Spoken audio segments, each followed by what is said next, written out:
Welcome back, everybody. So there is no way for me to make this video without people disagreeing with me, without people being offended, probably without people leaving me long dramatic Karen comments saying they're unsubscribing because they disagree with me for whatever reason.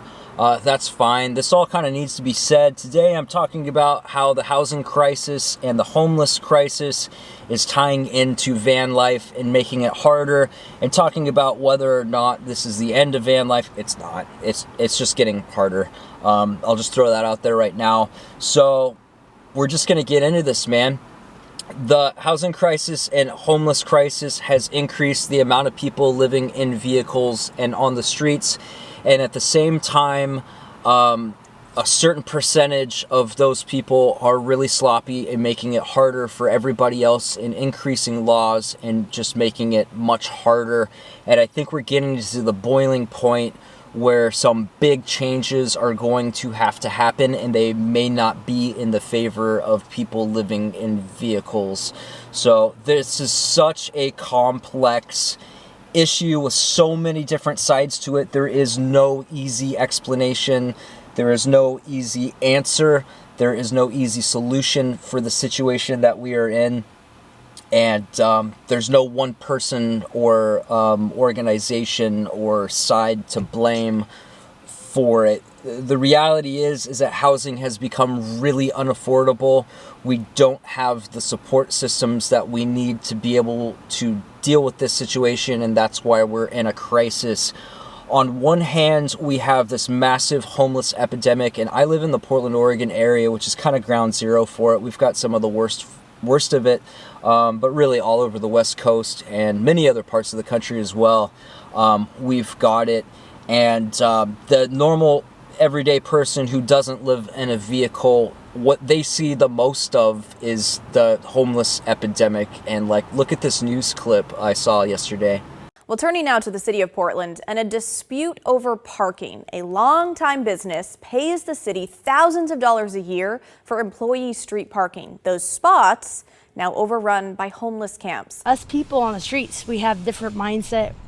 We just want to get our drugs and I guess spend time with each other. Elizabeth camps in one of the spots Patrick's company pays for. Like, it's just so, like, why are you getting mad about the money that you paid for a parking spot?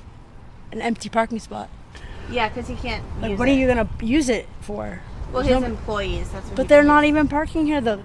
That is their problem. There's no repercussions if they should break into the car, or, you know, having someone there all day long.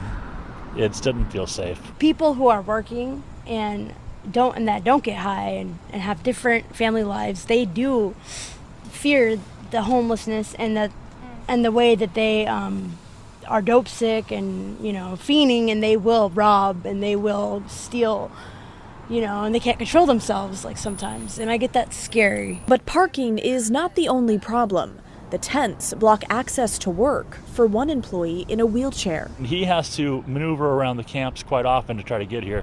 He'll have to take a different route. He'll sometimes get blocked and have to go back a block and a half. The camp is also right across the street from the Multnomah County Deflection Center, where people caught solely with possession of hard drugs can go for treatment instead of jail. Something Elizabeth, who's addicted to fentanyl, says she's not interested in. Why would I want to become part of normal society so I can complete counseling and treatment just to, you know, be in a cell of life?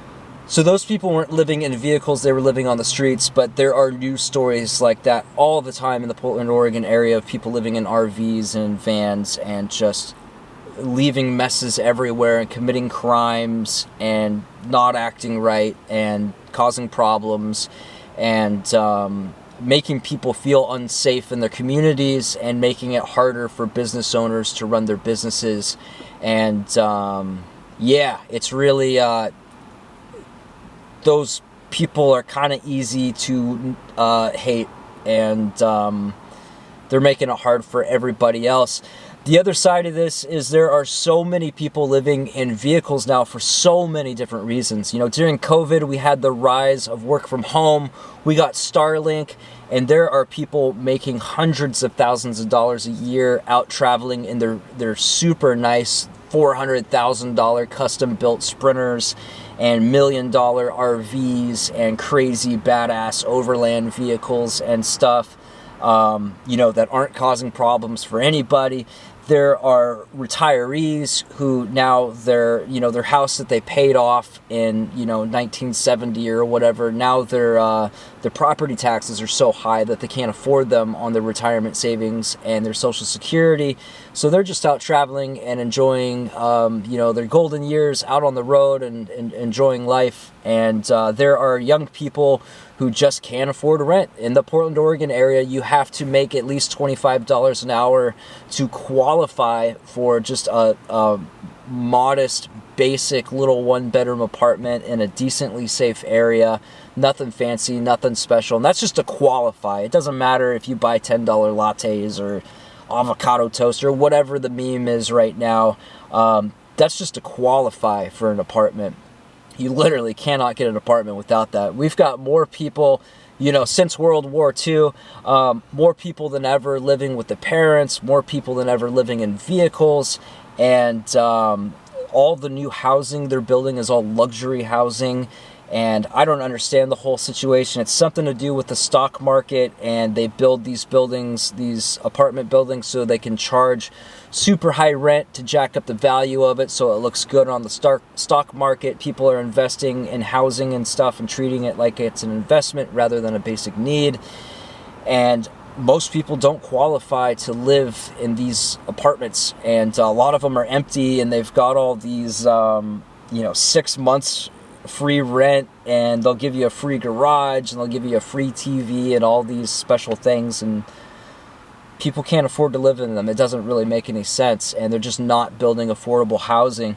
And another side of that is all the laws they make for developers. They can only build single-family houses in areas, and the city boundaries can't extend to a certain point to protect farmland and keep the city small and protect home values. They don't want to build a big 100-unit affordable housing complex in an area, because it'll reduce the home values of all the single-family homes that have been there. So now all the people who work the jobs that are necessary to maintain society don't have a place where they can afford to live.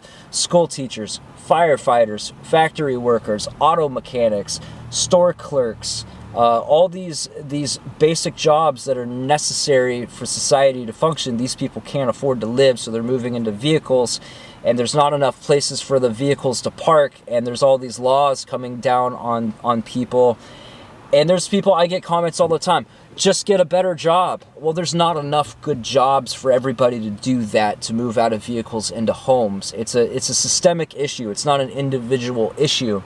And people say, oh, why don't you just move to somewhere where there's more affordable housing? Well, if everybody who can't afford housing in California and Oregon and Washington and Florida and Texas and New York and Massachusetts and all these states move to Iowa or Ohio or Kansas or something, now those exact same problems are going to happen there. There's not going to be enough housing. There's not going to be enough high-paying jobs. There's going to now be a bunch of crime, because with poverty brings crime. And it's just not a simple issue that can be solved in a simple... There's no simple solution to any of this. It's complex. So the way that this all manifests into creating problems for van lifers is, back in the day, I used to exclusively, for the most part, park in like Walmart parking lots, Lowe's, Home Depot, Cracker Barrel, stuff like that. And I rarely had issues because there was hardly anybody else there. And you could just pull in at night, get a good night's sleep, wake up in the morning, if it was a Cracker Barrel, grab some breakfast, grab some biscuits and gravy. It was a Walmart, go in there, grab some coffee, grab some food, grab some supplies, be on your way. Hit up another store the next night, park somewhere else. It was not an issue. Now we got people who are moving in to parking lots and setting up camp and leaving a mess and staying there for days at a time and causing problems. And that is why all these places, you're not allowed to park there anymore. Now we've got people living on RVs who are making messes. They're setting up chop shops and bringing in stolen cars and bicycles and dealing drugs out of these RVs and these vans and stuff. And neighbors are fed up. So they're passing laws all over the place which affects, you know, 100% of the van life and RV community, when really it's just like probably like 1 or 2% of the people causing issues. So I don't know what the solution there is. It's becoming such a problem, and there's certain people who want help. There's certain people who have mental health issues and drug issues that make it hard to hold down a job. Even if they could get a job that could afford rent, it makes it very hard for them to do that, and they're not getting the help they need. Cities are spending millions of dollars on the homeless problem and the drug and alcohol and mental health problem, and yet it's getting worse and worse every year. And where is all this money going? You know, who's getting all this money? Because it's not the homeless people. It's not helping. Passing out needles and passing out tents and passing out tarps and sleeping bags and occasionally opening shelters when the weather's really bad, when we have like heat waves and cold snaps and stuff. That doesn't solve the problem. Things are not getting better. And some people obviously do not want help, but they are so far gone mentally that they just can't control themselves. They're not in control of themselves, and they need society to help them. And the stigma issue does not help at all. The other night, you know, I was in Bend for a couple weeks, having the time of my life. I love Bend so much. It's such an amazing place. I can't believe I slept on it for so long. But the night before my last night there, I was out camping in the forest just outside of town, where a lot of people who have to live in vehicles go to sleep overnight while they work in town during the day, because they flush out the homeless out of town. They want you living out in the forest. And, you know, it was like midnight. I was laying in bed listening to the coyotes that were pretty close, and it was pretty cool. And then somebody started shooting at them, which was really stupid. And they were close enough to hit me. So, and there were a lot of people camped out there. So we got some irresponsible, stupid people out there acting a fool. So I left and went into town and slept in town just to get away from that. And the next night I went back and I was almost asleep, and I went outside to take a leak, and the wind had picked up and I smelled wildfire. It is an extremely wildfire prone area. The forest is dry as hell. It's high desert, super dry. We were in a red flag warning, and the fire danger was in the extreme. So smelling wildfire is like the last thing you want to smell. So I got on my phone, I looked at my, I think it's called Watch Duty app. It shows all the wildfires in the area, and it showed that there was a fire probably about 100 yards away from me that had been put out earlier that day. So I was like, oh wow, maybe it picked up again, or I can just smell it because the winds are picking up. And I went and looked, and I found this RV and truck that had burnt down earlier in the day. And luckily, we were close enough to town where the fire department got it out before there was a fire. And you can even see there's a fuel can and a propane tank that did not, you know, explode, which is awesome. So that was a super close call. So I went into town. I was going to just sleep in town, because if I'm in that super dangerous, you know, tinderbox situation and a red flag warning, and I already smell smoke and the winds are picking up, if there actually was a fire, I wouldn't be able to smell it. So I wanted to be somewhere safer while I'm sleeping, so I don't get into a boy who cried wolf situation with the fire smoke smell.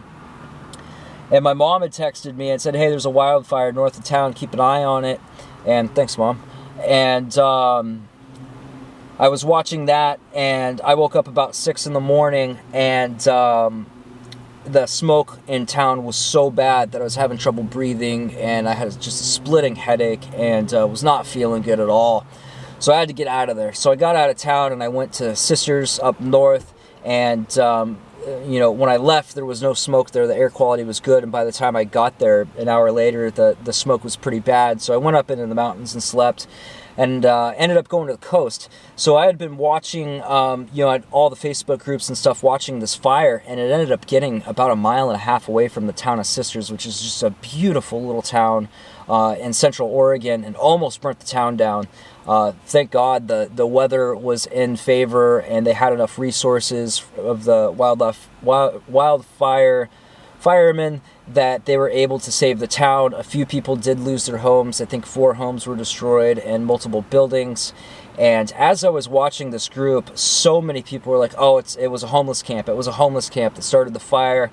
One of the locals, one of the first people to be evacuated that found the fire, were talking about how there was a homeless camp out there. And here's a picture of the spot where people are saying the wildfire started. The official story is that it was off-grid living people. It wasn't a homeless camp. It was on private property.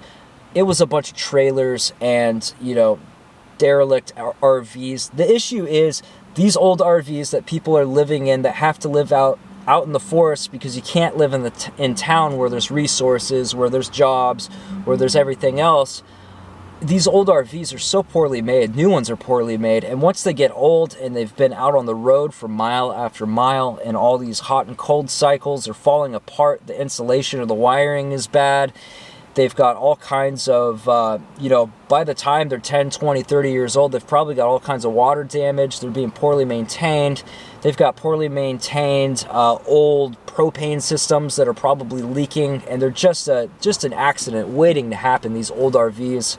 As far as starting wildfires out in these super dry forests that people are forced to go live in, and there's just no good options.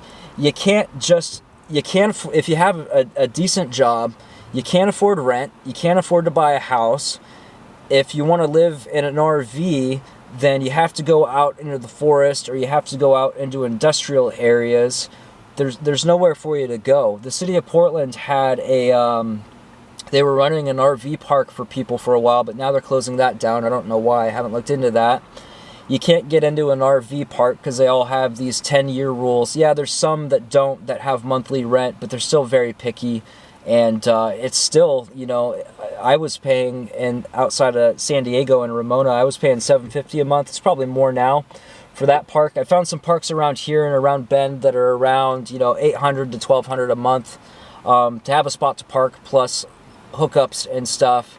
But if you have an old junky RV, they're not going to let you in. So, and a lot of these people just can't hold a job. They don't have, their mental health isn't there. You know, they're not able to hold down a job. So we just don't have the resources to take care of this, and all the laws are making houses more and more expensive, and it's just a disaster. And now we've got the National Guard in DC, and they're talking about, and they got rid of all the homeless in DC. They're talking about expanding that, and I'm not really sure what's going to happen. I'm honestly looking at a plan B. I've got an interview in a couple days for a job, and I'm going to be working on buying, looking for probably an older Airstream. Maybe I'll get a Class C, like one of the Toyota ones, like a, what are those called? The fiberglass Toyota ones. Can't think of the name right now. I don't know. Maybe I'll get a newer travel trailer. But even the job I'm looking at is $22 an hour, and I won't qualify for an apartment anywhere, and I don't want roommates. I've been in that situation several times. One time it's worked out great. The other times the people ended up being crazy, and I didn't want to be around them or stuck in that situation. In fact, the last time I rented a spot with my ex-girlfriend in San Diego. We rented a spot on this guy's property where we could plug in our van just so we'd have one place to go that was just a stable place to sleep every night, where we wouldn't have to rotate spots and worry about getting ran out by police or security or anything. And this guy came out one night. At first he was totally cool, and then he just had some serious mental health issues. He's outside with a shotgun talking about demons and all this crazy stuff, and how his neighbors are spying on him, and how the FBI's after him and stuff. And we had no idea that this guy was having such crazy mental health problems, but it was a dangerous situation, and we knew he was leaving the next day for a couple hours, so we packed everything up and left. And on our way out, he came back and he was pounding on our windows as we were trying to leave and freaking out, and it was scary. So you never know what you're gonna get when you get into these roommate situations, man. People can act like they're totally cool, and then a switch flips and they're not anymore, and then all your stuff's there and you're stuck in that situation. I'd rather just live alone. Yeah, the situation's kind of dire, man. It's kind of dire. You can still, you know, I don't really have many issues with the van life thing right now. I park in nice neighborhoods. I've got a couple apartment complexes where I'll park in the guest parking. There's certain days where they have, you know, most of the guest parking's open. I'm not in anybody's way or anything. I've got one where I got found out, and one of the maintenance guys that does loops gave me a dirty look, and I don't know, maybe that's all in my head, but I think he knows, because he was kind of staring me down, and I think he knew, and so I'm just taking that as a please don't park here anymore, so I'm not going to that one anymore. And there's a couple parking lots I figured out, you know, once every 2 weeks, once a month maybe. If I pull in late and leave early and don't leave a mess, nobody's messed with me yet. I think I'll be okay. The real issues come when people set up camp and they stay for a long time. So I don't think that van life is over yet, but it's getting hard and it's getting harder. And I think we're reaching a point with the homeless crisis and the cost of housing crisis, where something big is going to happen and things are going to have to change, and our country is in a state of rapid change, and some things for the better, some things for the worse. You can't deny that things are changing very fast right now in our society, and I think it's really wise to have a backup plan and have a place to go, and that's always been true. You should always have a backup plan. One of the worst things that can happen to us living in our vehicles is, you know, a major breakdown, or God forbid we get in an accident or a natural disaster. You should be ready for that, and you should have a backup plan and have another place to go and another way to live if something happens. And I think that's just part of being a responsible person. So, another story. When I went to another example of how society is kind of tying in the van life community with the homeless epidemic. When I went to the coast, when I went to Newport, there's a spot you can park right on the beach, right outside of a hotel on the street side that is just right on the beach, and it is so nice to have that fresh ocean air just coming in all night long. And it's usually really quiet and nice, and it's safe, and it's just such a nice place to be. There are a bunch of other van lifers there, a bunch of people in nice newer vans, mostly Sprinters and ProMasters and Transit vans, a couple nice RVs, and then me and my 4Runner, just enjoying the ocean air. We're all there spending money and not causing problems and being cool. And about 6 o'clock in the morning, a rusty old little Toyota pickup truck, and he was definitely a local, I could tell by all the rust on his truck. He came through and driving really slow and just held down his horn, and he had the old Toyota pickups have these like motorcycle horns, import motorcycle horns. They're like meep meep. They're not they're not angry sounding and loud. They're kind of quiet and kind of dorky sounding. So he's just holding down his horn, driving really slow through all these vans parked. And then he turned around and came back and did the same thing again. I wish I would have had my camera ready. I didn't think he'd come back. And, he was sending us the message that you're not welcome here, get a job, whatever. This guy is honking his horn at us, and we're in this community that relies on tourism to exist. In order for that town to exist, it needs tourism. There's not enough jobs there for for the cities to survive. So we're all there in the hotel and in our vans and trucks spending money on tourism, and this guy's here honking his horn at 6 o'clock in the morning trying to piss us off. This is how insane it is to be hateful of van lifers and stuff. We're existing in communities, paying bills, we're buying things, we're spending money and not causing problems. We're just happen to be sleeping in cars because we can't afford to live in a house or an apartment. It's crazy. So that's my whole rant on that. I think this video's gone on long enough. It's not over, it's just harder, and I don't know what's going to happen. I think there's going to be more and more laws making it harder and harder, and if we end up in a full-on police state, I don't know. Get ready.